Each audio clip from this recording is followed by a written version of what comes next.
अस्सलाम वालेकुम दोस्तों, मेरा नाम डॉक्टर अली असगर है और आज की इस वीडियो में हम second year physics unit number 21 physics of solid के लेक्चर नंबर 2 को डिस्कस करने जा रहे हैं, जिसमें हम बेसिक कॉन्सेप्ट समझने जाएंगे डिफॉर्मेशन का। स्ट्रेस, स्ट्रेन, इनके दरमियान हम रिलेशन को आज की इस वीडियो में डिस्कस करने जा रहे हैं। तो आज के इस लेक्चर को शुरू करने से पहले आपसे एक मरतबा रिक्वेस्ट करेंगे कि अगर आपने अब तक हमारे इस चैनल को सब्सक्राइब नहीं किया, जो कि सिंध बोर्ड टीचिंग के नाम से है, तो काइंडली आज ही आप हमारे इस चैनल को सब्सक्राइब करें और साथ ही साथ बेल आइकन को लाजमी क्लिक करें ताकि हमारी अपलोड करदा तमाम इंपॉर्टेंट वीडियोस की नोटिफिकेशन आपको रिसीव हो सके।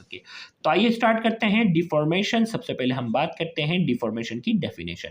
Deformation refer to modification of the shape or size of an object due to applied forces or a change in temperature। Deformation का जो वर्ड है ये शो करता है मॉडिफिकेशन इन शेप और साइज ऑफ एन ऑब्जेक्ट। किसी भी object की साइज में, किसी भी ऑब्जेक्ट की शेप में कितनी मॉडिफिकेशन आती है, तब्दीली आती है जब हम उसके ऊपर कोई फोर्स अप्लाई करते हैं या टेम्परेचर में तब्दीली लेकर आते हैं, उसे कहते हैं डिफॉर्मेशन। यानी फोर्स की वजह से या टेम्परेचर में तब्दीली की वजह से किसी भी ऑब्जेक्ट की साइज में, किसी भी ऑब्जेक्ट की शेप में जो तब्दीली आती है उसे हम कहते हैं डिफॉर्मेशन। अब नोट करके हमने कहा deformation is usually caused by force such as tensile pulling force और कंप्रेसिव पुशिंग फोर्स।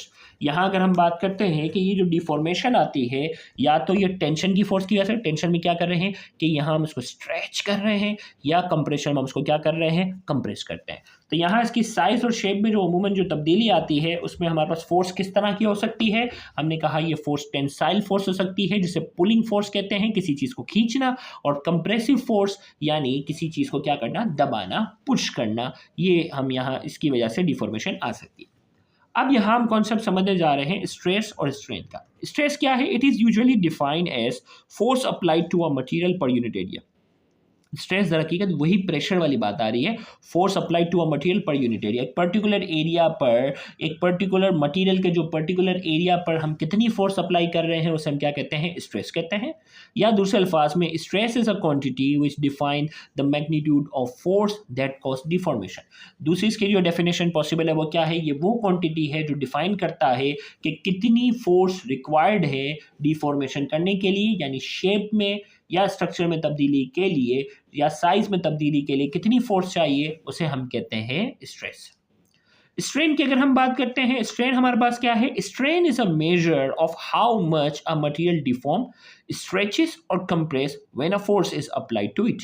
यहाँ हम ये बात करें, स्ट्रेस क्या था भाई, फोर्स पर यूनिट एरिया, किसी भी मटेरियल के एक पर्टिकुलर एरिया पर जो फोर्स अप्लाई करे थे वो स्ट्रेस था। अब स्ट्रेस की वजह से क्या होता है, स्ट्रेन। और स्ट्रेन क्या है, is a measure of how much a material deform. किसी भी मटेरियल में, गौर से सुनिएगा, किसी भी मटेरियल में कितनी डिफॉर्मिटी आती है, कितना वो स्ट्रेच होता है, कितना वो कंप्रेस होता है, when a force is applied to it. जब इसके ऊपर क्या करते हैं, फोर्स अप्लाई करते हैं। मिसाल के तौर पर एक रबर की चीज़ है, इसके ऊपर मैं एक पर्टिकुलर फोर्स अप्लाई करूंगा तो वो उसमें स्ट्रेन बहुत ज़्यादा आएगा। लेकिन अगर स्टील का वायर है और उसके ऊपर मैं स्ट्रेन अप्लाई कर रहा हूँ, खींच रहा हूँ, स्ट्रेस अप्लाई कर रहा हूँ, तो उसमें स्ट्रेन तो ना होने के बराबर ही आएगा। तो डिपेंड ये कर रहा है कि स्ट्रेन क्या है, how much a material deform, कितना स्ट्रेच होता है या कितना कंप्रेस होता है जब इसके ऊपर फोर्स अप्लाई की जाती है।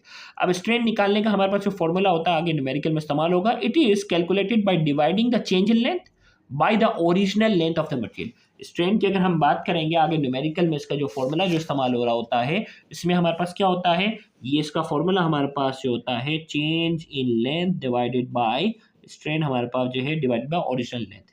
स्ट्रेन का अगर formula numerical point of view से अगर आ जाए कि भाई लेंथ में इतनी तब्दीली हुई है, उसकी ओरिजिनल लेंथ इतनी थी, बताओ स्ट्रेन कितना है। तो ये फॉर्मूला ज़हन में रखना है। It is calculated by dividing change in length, length में कितनी तब्दीली आई, by the original length of the material divided by original length, तो ये स्ट्रेन आ जाएगा। अब स्ट्रेस हमारे पास मैंने जैसे ही कहा कि टेंसाइल स्ट्रेन है, when pulling force of on an object is applied which cause elongation. जब पुलिंग फोर्स किसी भी ऑब्जेक्ट पर अप्लाई करते हैं जिसकी वजह से उसकी लंबाई में इजाफा होता है, पुलिंग फोर्स अप्लाई हो रही है, इसकी लंबाई में क्या हो रहा है, इजाफा हो रहा है। और कंप्रेशन में क्या हो रहा है, कंप्रेसिव फोर्स अप्लाई करें जिसमें इसकी लंबाई में क्या आ रही है, कमी आती है। तो यहाँ हमने कहा when pulling force on an object is applied which causes elongation is called tensile strength. जब पुलिंग फोर्स किसी भी ऑब्जेक्ट पर अप्लाई करेंगे जिसकी वजह से उसकी लंबाई में इजाफा होता है, उसे टेंसाइल स्ट्रेंथ कहते हैं। कंप्रेसिव स्ट्रेंथ क्या है, व्हेन पुशिंग फोर्स, पुशिंग में दबाना, on an object is applied which causes compression is called compressive stress, उसे कंप्रेसिव स्ट्रेस कहते हैं। पुशिंग फोर्सेस में अप्लाई करेंगे। अब स्ट्रेस और स्ट्रेन के दरमियान क्या रिलेशन है, the greater the stress the greater the strain. यहां हम बात करने जा रहे हैं जितना ज्यादा स्ट्रेस होगा तब्दीली भी, डिफॉर्मेशन भी क्या होगी, उतनी ज्यादा होगी। दोनों के दरमियान डायरेक्ट रिलेशन है। प्रोपोर्शनली हटाते हैं तो हमारे पास आ जाता है इलास्टिक मॉड्यूलस, जिसे यंग मॉड्यूलस कहेंगे। आगे अगला आने वाला लेक्चर हमारा इसी पर है। ये कांस्टेंट होगा। हर मटेरियल का जो इलास्टिक मॉड्यूलस होगा वो क्या होगा, अलग होगा। रबर का जो इलास्टिक मॉड्यूलस होगा वो क्या होगा, अलग होगा। इसी तरीके से स्टील का इलास्टिक मॉड्यूलस क्या होगा, अलग होगा। तो इसी तरीके से जो है ये क्या होगा, कांस्टेंट होगा। नोट करके in the linear limit of low stress value, low stress value की बात करेंगे, the general relation between stress and strain is known as Hooke's law. Linear limit की हम बात करेंगे, हर डायरेक्शन में हम स्ट्रेस की बात नहीं करें, एक पर्टिकुलर लीनियर रिलेशन में हम बात करते हैं। तो स्ट्रेस और स्ट्रेन के दरमियान जो रिलेशन है उसे हम हुक्स लॉ भी कहते हैं। इंशाल्लाह इसके आगे जो नेक्स्ट लेक्चर हमारा जो होगा वो यंग मॉड्यूलस या मॉड्यूलस ऑफ इलास्टिसिटी पे होगा, और उसका हम न्यूमेरिकल भी सॉल्व करेंगे। तो उस लेक्चर को देखना मत भूलिएगा। Thank you very much. अल्लाह हाफिज़।